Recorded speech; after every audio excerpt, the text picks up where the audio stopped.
Let's talk really practically about pillows and pillow support when we're working with disabilities and differences.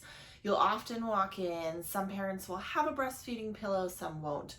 You can really assess the situation when you're walking into a home by what does that parent grab. Ask what pillows are you using, what support are you using. If you're in a hospital setting, you're going to have those hospital pillows. We know some of those are nice and fluffy, but most of them are pretty flat. You'll often see a parent that builds themselves this platform of pillows in order to be able to try to prop up the baby. One of the best tips and tricks is instead of having pillows flat and building a surface, we're taking the pillow sideways and pushing down. So instead of needing to have 15 pillows, we're just using one turned sideways to then give that extra lift. This also works with your bed pillows in the hospital. If you have your nice fluffy pillow, instead of stacking them vertically, you're just rotating that pillow sideways. And with some of these pillows, you can actually rotate it sideways and make your own breastfeeding pillow to give you extra support. And then you can kind of fold and tuck and mold that pillow so that it's nice and close to the parent. We want to remind patients that we want to bring the cups to the table. We want to have the cup on the table. So we want to have that pillow really at breast level so that it is supporting the parent and the weight of the baby. If the baby's behind you, the pillow support is behind. If the baby is in front, we again can be molding and shaping and forming that pillow so that it is supporting the parent with the baby in their arms. When you're using a traditional pillow, like a Boppy, instead of having it flat, where then the parent, I see them so much, they have the cups on the table, but then they're shoving pillows underneath. You can really avoid that by, instead of having it tabled, we just rotate that pillow so that the arms of the Boppy are tucked up into the armpit.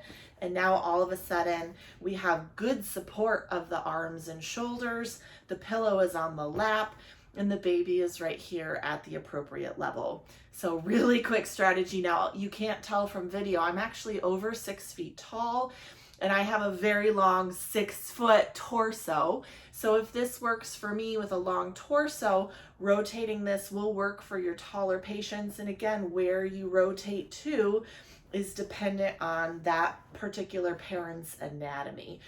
When you're in cross cradle, across, or cradle hold, having the pillow this way works. If you're in football, encourage the pillow to be rotated. Again, instead of a table ledge, we want to actually just fold and rotate that around. Some will tuck this between the breast, some will still tuck it under the opposite breast, but you're rotating that pillow nice and snug so that you're being supported. If you happen to have a pillow like the this that has a strap behind it, you can do a similar concept. You can encourage that parent either to come in and buckle that and tighten to take that load of the baby, or you can still be rotating this pillow so that you can get a good, comfortable, supported latch. Some of these pillows will have bumps on them. Here, this is where the head goes.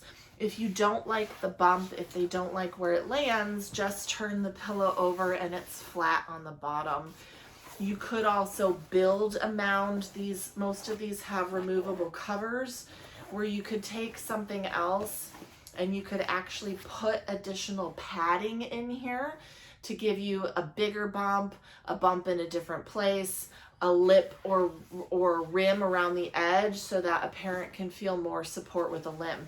So don't underestimate the power of opening up zippers and putting extra padding, fabric, towel rolls, cloths into these pillows to make them adapted devices regardless of the brand.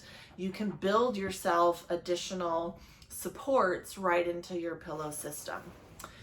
And then of course there's other adaptive pillows and devices. This is a nurse sling where this is going to come around and it's going to buckle in a different position.